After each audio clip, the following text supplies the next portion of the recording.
Welcome home to St. Anne's.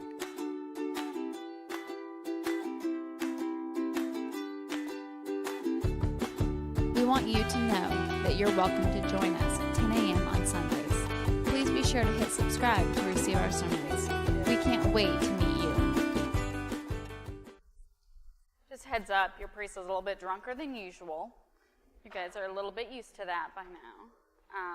So, you know, not much of the excitement, but all of the fun that goes with it. Okay, so gospel today. A lot of people focus on the first part of our gospel today, which is the story of Jesus going back home. And there's a saying, you can't go home again. Well, you can, and it's lovely. I was just in Iowa for a week, and it was great. But I had very few prophetic moments. And there is some truth in this, because I want you to look around this room at our adorable young people. And I want you to imagine them when they're 32, coming to you and yelling at you. What are you going to do? Be like, oh, look, no. Because I had to vacuum up the goldfish under your chair when you were in Sunday school. So don't try that stuff on me. Right? I mean, we love our children.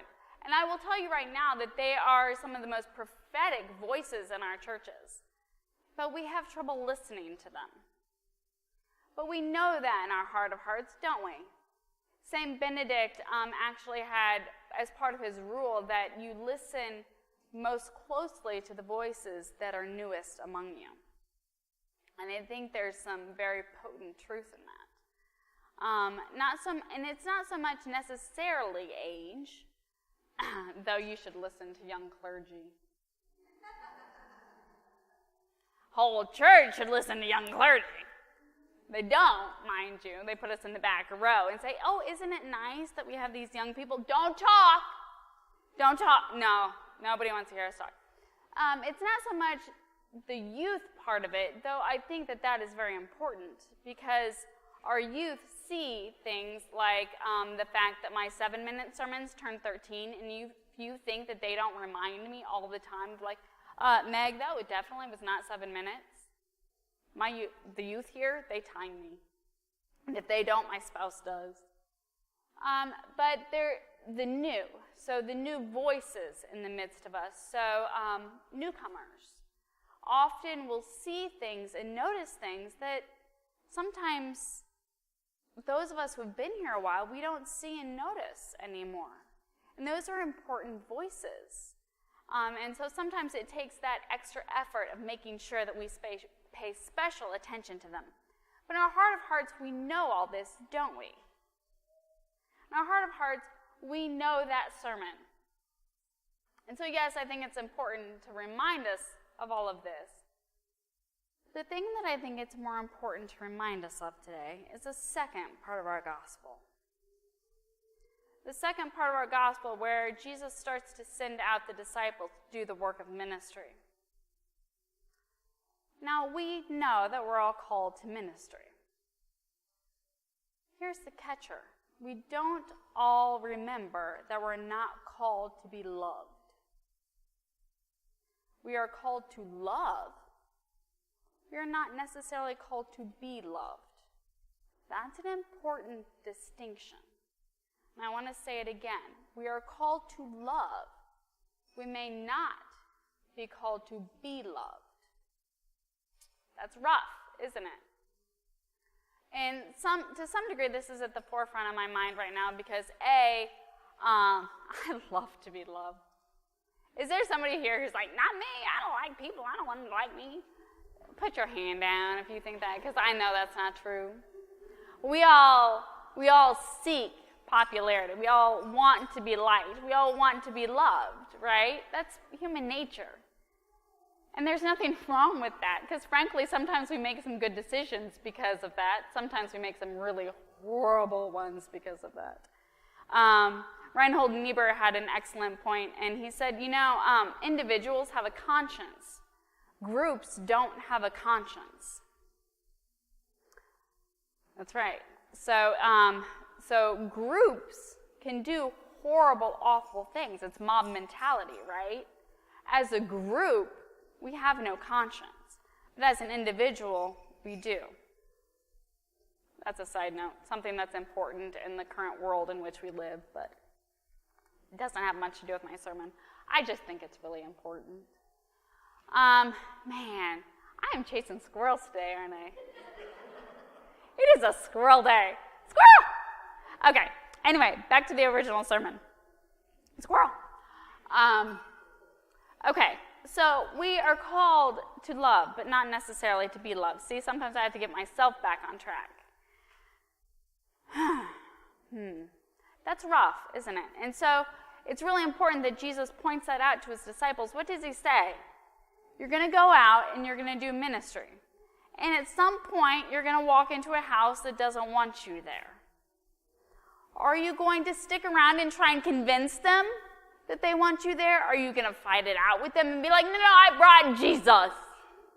I've come to you to talk about Jesus. And they're like, we don't want to hear about no Jesus. And they're like, no, but I'm going to do it anyway. No, we are not called to convince anyone.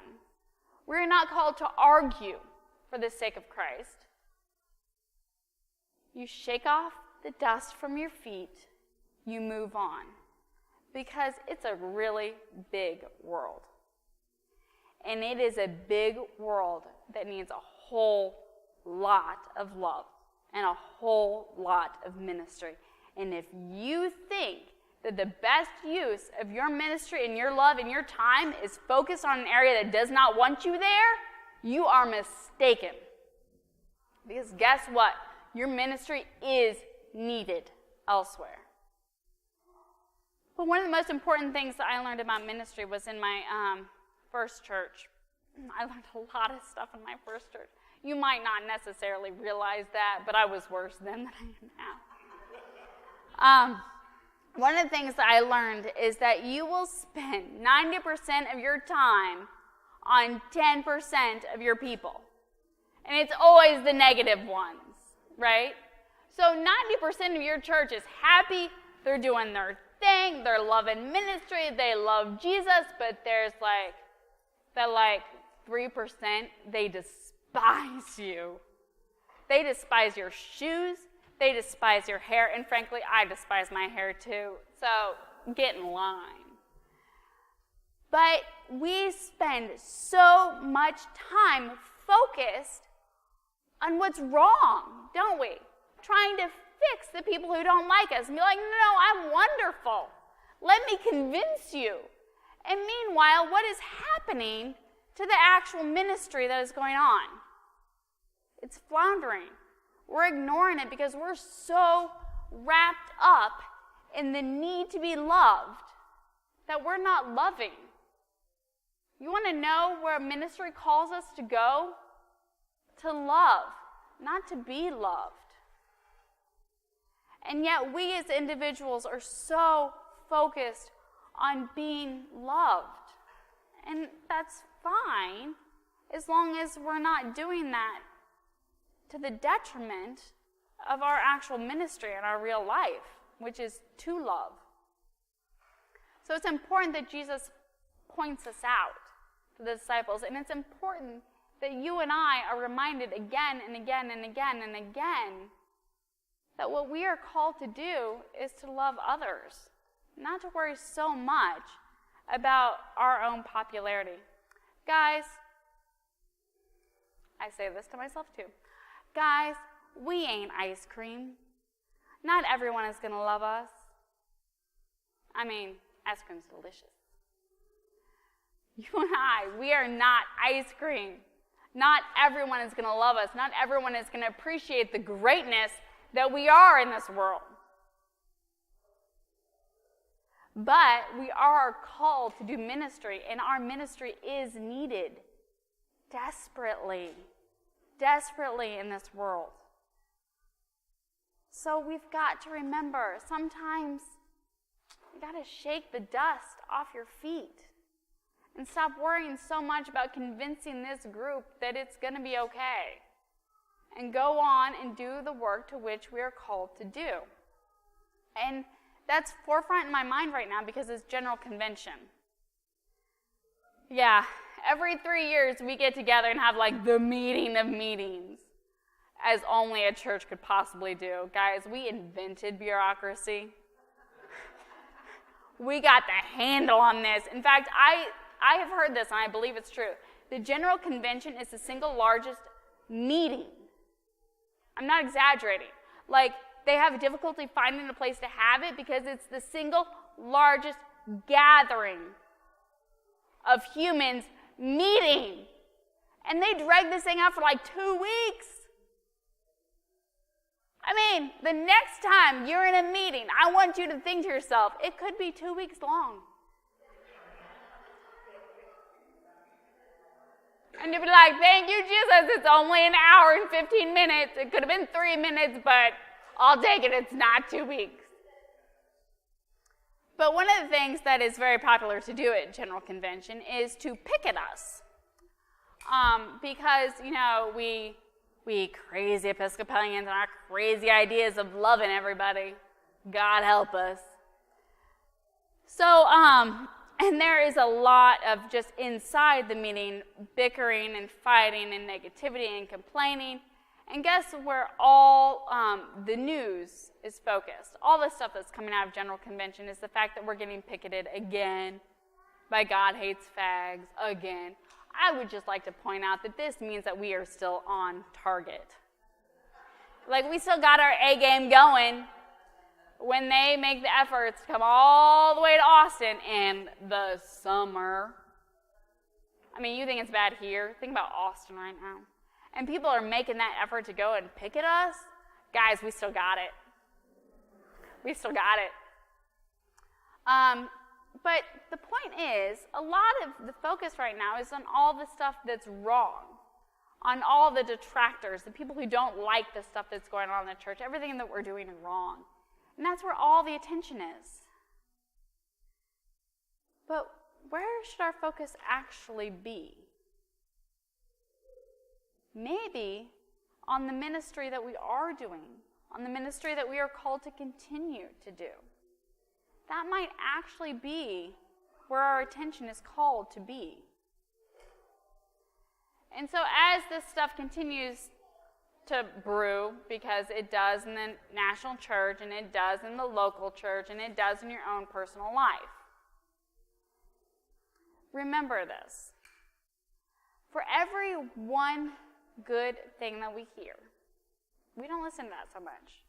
It takes 7 positive things to make up for one negative thing. Think about that for a second. We are so wrapped up in the negative aspects of our life that one negative requires 7 positive. And the reason I say that is because it's so important for us when we are in relationship with other people to remember it takes 7 positive things to make up for one negative thing. Because we are that way about ourselves, we are that way about our church, we are that way about our country, we are that way about our world. We are so focused on the negative. But here's what I'm going to remind you today, that I think it's really, really important, because Jesus says it. And you know what? When Jesus says something, when he gives a commandment, it's probably a good time to listen. Shake it off, shake it off. Shake it off, shake it off. That's right. Does anyone know that reference? Can anyone sing that reference? Taylor Swift, come on. Oh, come on. Don't act like you don't know Taylor Swift. What? Everyone's like, no, I don't know Taylor Swift. So, shake off the dust from your feet. Move on.